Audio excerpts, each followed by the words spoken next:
Hi guys, welcome back to my YouTube channel. My name is Lilian from Kenya to Montana, USA. On Facebook, I'm Sarah Kandega, so please come on Facebook and follow my page. So today I want us to talk about the things that can make someone get into depression, things that make life very difficult in America. So the first thing is working. You work. People are having 2 3 jobs, so you are always working. You see, when you're always working, there's no time for socializing, there's no time for family, there's no time for entertainment. Your life is just working from one work to another. There's no time for rest, no time for sleep. You're just working. You won't know whether when you are getting into depression, but at the end of it you'll get into depression. I haven't seen any single patient who doesn't have antidepressants. So it is real. Depression is real. So it's you to take care of yourself before you get into that. This working issue might be an addiction, because the first time you work and then you get your pay slip is reading something else, you always want to continue working, and you don't know that this working issue is going to lead you into depression. So it's real. I was told by someone, this working without rest, without socializing, without sleep, will get you into depression. You have so many bills. There are not so many bills, but there are bills to be paid. You have savings to do. You have families and friends to support. But you should just do to an extent. You don't have to waste your life, get into depression just to fix other people's life, or just to so that you can invest, and then this investment you won't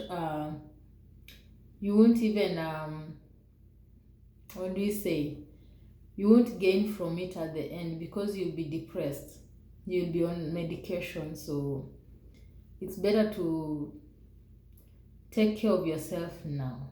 Have some rest, have some sleep,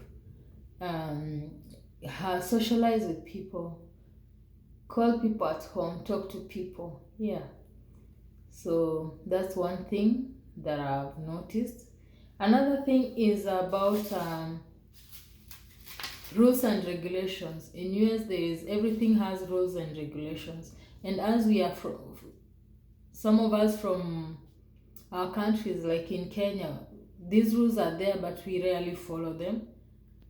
Like the traffic rules. When you break, you just beat a traffic police and give something, and you continue with your life.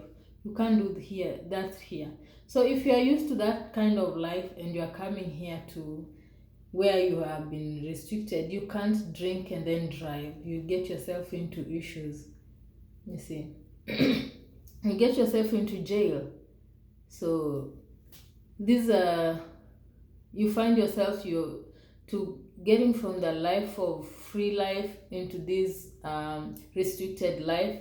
There is some depression that comes in. Your life is made so difficult. Something like those boys who keep on impregnating people, women, and running away. You can't do that one here. You can't go impregnate somebody's daughter and you go away with it. No, the government will be on you, on your neck. You'll have to take full responsibility, of which is not easy. It's the hardest thing you can do as a man. Things like taking care of kids. The government is really on the kids' affairs. So if they say you cannot leave this kid alone, you can't not leave that kid alone. And you see, we are used to, you can leave a 10-year-old in the house and go to work and come back in the evening. Here you can't do that. So we are from a free world, somehow a free world, into a restricted world. It's very difficult. It makes life very difficult. There's something, another thing is loneliness. I think I don't know about it because, but I think mostly is for people who come while they are single. So you come when you are single, okay, maybe you'll go to a place where you have relatives and friends, but you are going to a place that how you believe you have friends and relatives, but believe me, these people are always working, working, working. You'll never get time to be with them. And the day you are on day off, they are working. You'll never meet them. So you are just lonely, alone. So what I would advise someone, it's your own decision, but I think from people whom I've talked to, they always say, those single people I've talked to here, they always say it's better to, if you want to marry, just marry before you move to this place. Come when you are married or something of that sort, so that you can have someone, a companion you can push life with, you can talk to. Yeah. So, but that's not for everyone. Each person has his or her own goal, his or her own ambition. But if you can marry before you move to this place, go ahead and do that. It will be better for your peace of mind. Somehow, I'm not so sure on that. That's what people tell me. Those who are single, that's what they tell me. There's another thing of um,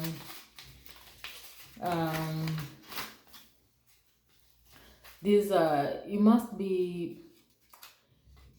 There's a way we in our country we are not independent. Like a child of a 2 year old in my country in Kenya, uh, most of them we feed them. We find we do some things for them. But here a 2 year old is feeding him or herself. A 2 year old knows where to get the tablet and do things on her tablet. He'll talk like he talks to you like a mature person. You communicate like mature, so they are independent while they are still young.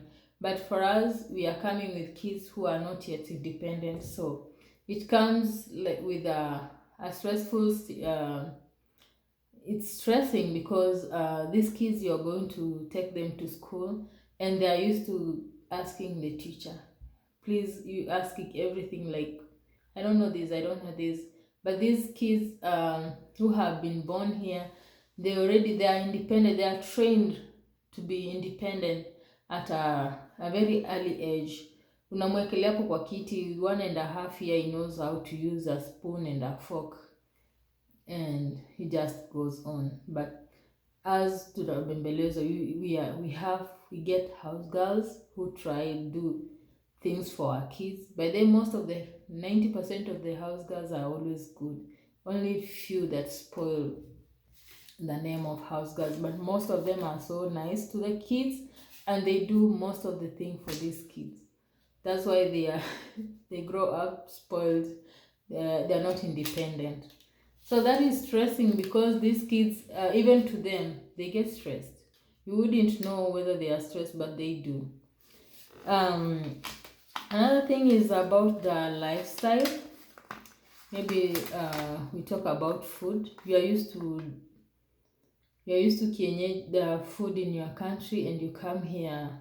By the time you are adapting to this food, you find all the food has either sugar or salt. You find a lot of salt in bread. You find sugar in almost everything. So by the time you're adapting to this, it's and you don't have that time to go look for your Kenyan food. Maybe it's so far and it's expensive. So you start by eating this American food, and you start learning their names, what they are called, how they are prepared, how they are eaten. So it's so stressful. The first few days you won't eat. Even the first week you won't eat unless you are used to the pizzas and those other fast foods. But if you are used to just making your own food, maybe you'll be eating rice and meat every day until when you get used to those food. So it's stressing to have to come here and start learning how to prepare new meals and each new means. So those are some of the stressful situations I noted, and I thought I would share. But the biggest thing is that working is what I thought. You're just making people have no time for themselves. Actually, you won't have time for yourself. Okay? So guys, take care of your bodies, take care of your mind, take care of your soul, have some rest, go sleep. It's not all about money. It's all about your health. It's all about your mental health. So see you in the next clip. Bye.